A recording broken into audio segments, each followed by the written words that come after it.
we're not working up at the barn, working in the shop, doing anything like that, not working on any mechanical stuff. Instead, we're working at the barbecue. We've got our wedding venue that we're working on, and I've got Connor helping me out today. He's going to help me out probably all week. Actually, he's going to really be doing it. I'm just going to help him out. But this is what we're up against now. We're working on our barn, and we're going to put a patio in behind here. Oh, look, he's already working. Yeah. You look exhausted. It's only 9:30. What's that, ice? That's ice. The frost that over last night? Yes. What's today, the 3rd, 4th? It's April 4th, and we're still getting frost. So, our evil plan, actually Connor's evil plan, is to, what's our plan? Concrete retaining blocks. Yeah. 2 foot by 2 foot by 6 foot long. Those big ones you see. You see them on job sites. They're commercial kind of, you know. 3,700 pounds a piece. They're 3,700 pounds a piece. We're going to use 10 of them. And we're going to go across this. We're going to double stack it, so that's going to get us to a height of 4 foot. And then we're going to pour right over top of those. Yeah, we're going to pour a concrete slab over top the whole thing. And we're going to come up to this, well, it's hard to see through this crack in the, but this is our floor level. You can see the floor in there. So that floor level is, it's pretty high. So we're going to double stack those blocks. It is. But, you know, normally you'd hire a concrete company to come in and set metal forms, and you'd pour footer first and pour, you know, form walls up to your height. But we're getting, each one of these blocks is only $95. And we've got the backhoe here. We're just going to set them in pea gravel. So, yeah. So for $1,000, we're going to come up 3 inches off of this dirt level. This is undisturbed dirt. I actually ran a tamper over it anyways. Yeah. We're going to come up another 3 or 4 inches with pea gravel, and we're going to get that really leveled nice, because you need your base to be really leveled for these blocks, and that's going to get tamped in. So we're going to have good drainage through the pea gravel. We're going to set those blocks, and we're going to pour on top. And then we're going to truck in modified, which I've got 2 truckloads now. Yep, and build up our center. And we're going to build up our, we got to build it up quite a ways. I mean, this has got to be built up 3 feet. Yeah. Oh yeah. Maybe a little more on this end. That end, not so much. That's all undisturbed earth over there. Pretty much we're going from 3 foot build up to about a foot build up. Yep. And we're aiming for like a 5-inch pour. And we'll throw mesh in it, and we'll probably get the fibers, I think. Yep. I think we want to get the fibers in it. And we're going to catch all the water coming off the hill. The reason we're using modified is it's kind of a water barrier. Water doesn't permeate through modified like it does gravel. So we're going to use that in the center, and then around the perimeter here, we're going to have a French drain that we're going to fill with pea gravel. And then our concrete is just going to meet up to that pea gravel, and we're going to tamp that in so it's a nice walkway next to our concrete. And landscape fabric somewhere's in there too. We got to do that so it doesn't plug up our drains. The actual height of that floor, if we were to project the height of the floor out, it comes way over here into the yard. You can see that little white I got there? This is where it would come to, and this is about 28 feet from the barn. But we're not going to go all that way. We're just going to go to the end of the excavation there. So it's about 20 feet. It's basically turning out to be 32 by 20, right? Yeah, 32 by 20 out. And it's a patio. It's going to be floor level, so there's no steps. We got a lot of work to do, Connor. Connor wants me to knock that knoll down a little bit, so I see what I can do with the old Workmaster.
rake? Oh, I'm miles from the rake.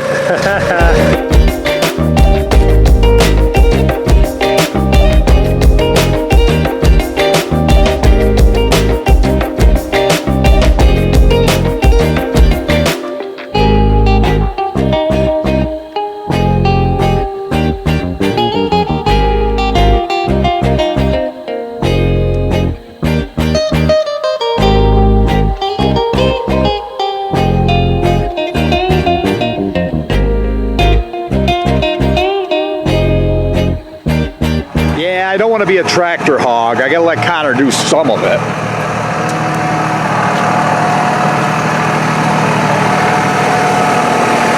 So we're gonna cut this bank down a little bit, try to make this so it's less of a steep incline for where we have to bring things up for weddings. Yeah. Suppose you're gonna get it. The old Workmaster 25 does do a good job. It's gonna, that bank probably, it's steeper than it looks, but he's going straight up a hill pretty much.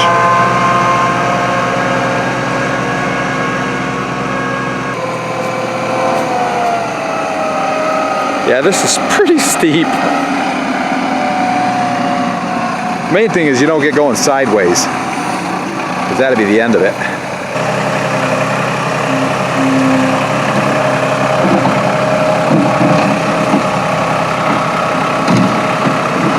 I think he's got the knack.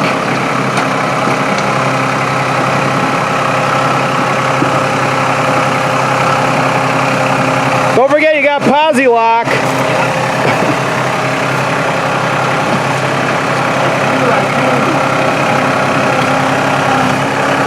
Oh yeah.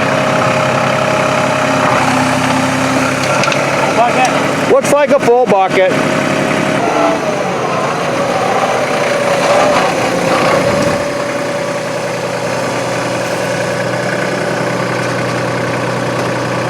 Gonna have to come up from below to get it leveled out too, probably.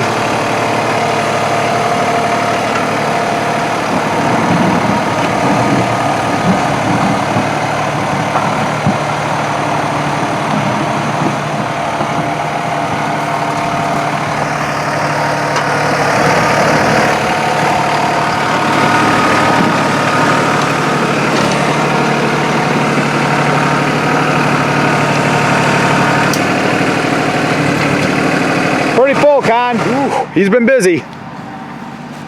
Gonna have to schmooze this out a little bit more. Not bad though. He's getting it. He's cleaning it up down there.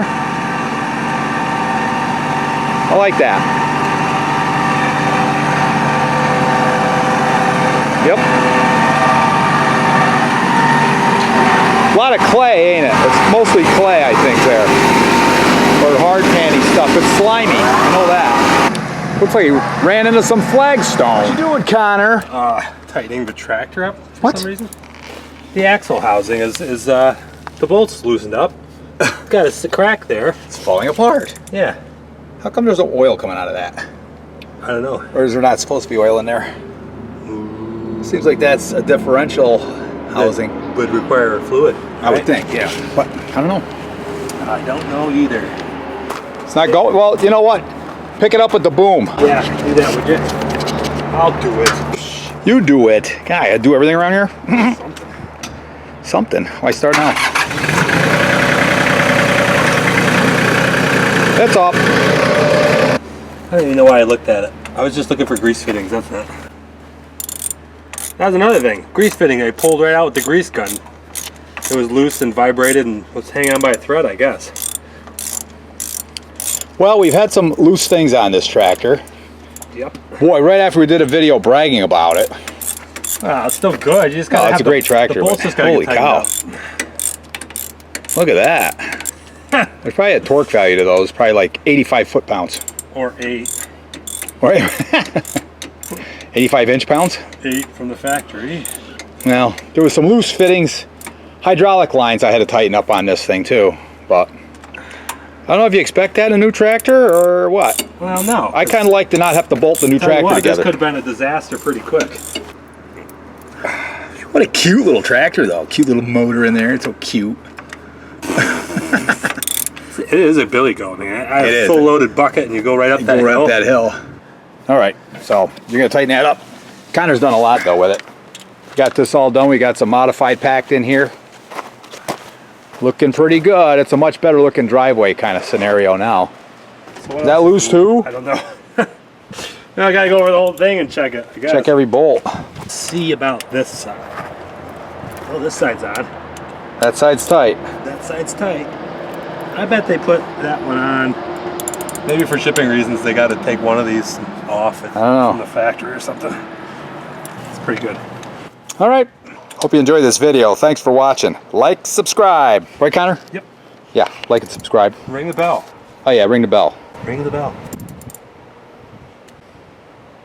Whatever.